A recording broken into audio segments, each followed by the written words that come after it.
Hey, everyone. It is Let Me See Your Transcript. Your very, very history teacher. How are y'all doing this evening? I know this is not my normal night for me to come on, but I really wanted to.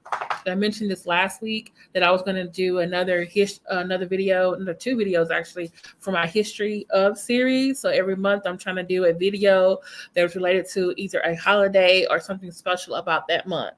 So this month, I am doing Black Music Month, and then I'm also doing Pride Month.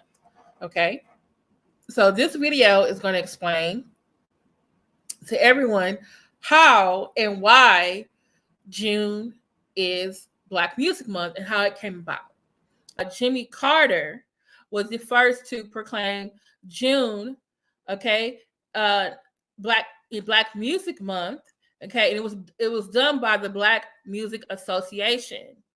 Okay. And I will actually read an article that really details how all that happened. But thank you, Gator Girl. You're on top of it, sis.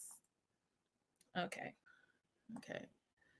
All right. So it says Black music started after the hit making Philadelphia soul producer Kenny Gamble visited Nashville in the 1970s and was inspired by the Country Music Association, a powerful organization that underlined the genre's economic strength by spearheading Country Music Month every October. I didn't know that. Gamble and other Black music community leaders shared a similar sense of unity and knew they were making a significant economic impact. But no organization like the CMA existed to demonstrate or mobilize that message. So in 1978, Gamble started the Black Music Association, quickly building a network of high-level supporters, including Stevie Wonder, Motown Records founder Berry Gordy, and the Reverend Jesse Jackson. Okay.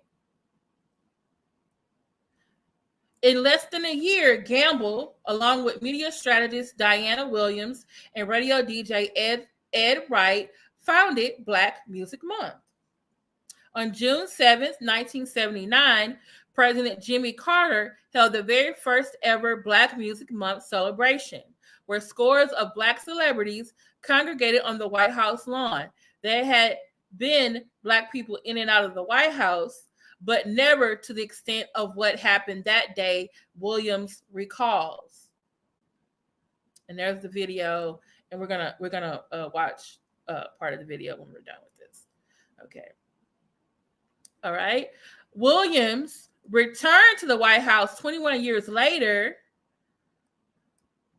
in 2000 after successfully lobbying for Black Music Month to be recognized by the U.S. government. President Clinton made Black Music Month an official proclamation that year with the stated purpose of recognizing the importance of African American music to global culture and calling on the people of the United States to study, reflect, and celebrate African American music. President Obama renamed it the more modern but less catchy African American Music Appreciation Month during his first term in 2009. Okay. And I thought this was very interesting right here. It says the Black Music Association dissolved in the 1980s, but Williams has remained at the helm of Black Music Month, which she runs under Nashville's National Museum of African American Music. Now, what's still commonly referred to as Black Music Month is celebrated every June with a presidential proclamation and a big push from the music industry, including heightened visibility across music retailers, streaming services, radio stations, and social media. Now I'm going to go over, like I said, just like for Black Music Month, we have a presidential proclamation from the president, but I also wanted to give you an account of why exactly during June this is celebrated. This is The Atlantic, which does a really great job, because the amazing 1969 account of the Stonewall Uprising. Okay, it's actually coming out in 2013, but it's a very good article because it shows what happened on these dates and why this is in June. Okay.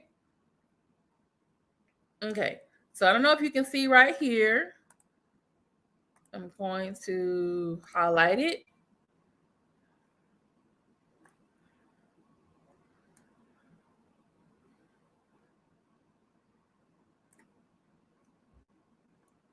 Okay. All right.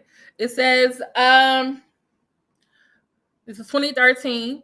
When President Obama briefly mentioned Stonewall during his inaugural address, it prompted a lot of chatter about the Stonewall riot and his historic adoption of the gay rights cause as his own. But what happened at the Stonewall Inn? The Stonewall Inn was actually a club in Greenwich Village in New York, okay, Manhattan. New York papers tend to call it the Stonewall Uprising, not the Stonewall Riot.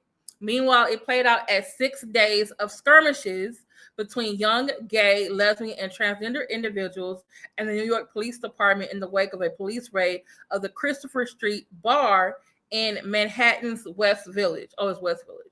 Okay. The raid came amid a broader police crackdown on gay bars for operating without New York State Liquor Authority licenses, which was something they did only because the SLA refused to grant boys that serve gays licenses, forcing them to operate as illegal saloons. Into that void stepped opportunists and mafia affiliates who ran the unlicensed establishments and reputedly had deals with the police to stay in business. All right. But on June 27, 1969, a police raid on the Stonewall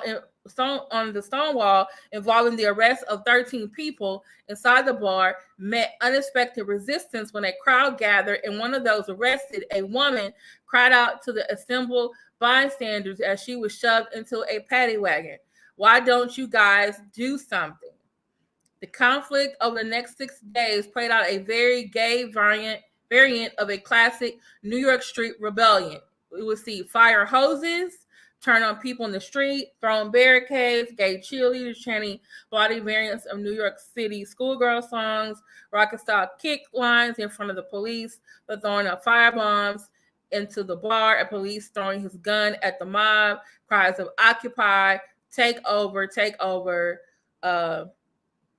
F power, liberate the bar, and we're the Pink Panthers. Smashed windows, uprooted parking meters, thrown pennies, frightened policemen, angry policemen, arrested mafioso, thrown cobblestones, thrown bottles, the singing of We Shall Overcome in high camp fashion, and a drag queen hitting a police officer on the head with her purse. The New York Post reported on June 28th that hundreds outside the bar have been observed chanting gay power and we want freedom. Okay. All right. So basically, the reason why this is happening is because June is Pride Month. It's because this historic Stonewall uprising, or riot, as some people call, that happened in Greenwich over 6 days happened in June. Okay. And so ever since then, every year to like commemorate that event and also like spearheading the modern gay rights movement, a lot of cities, a lot of different counties, states, and in the country to observe Pride Month and have also activities.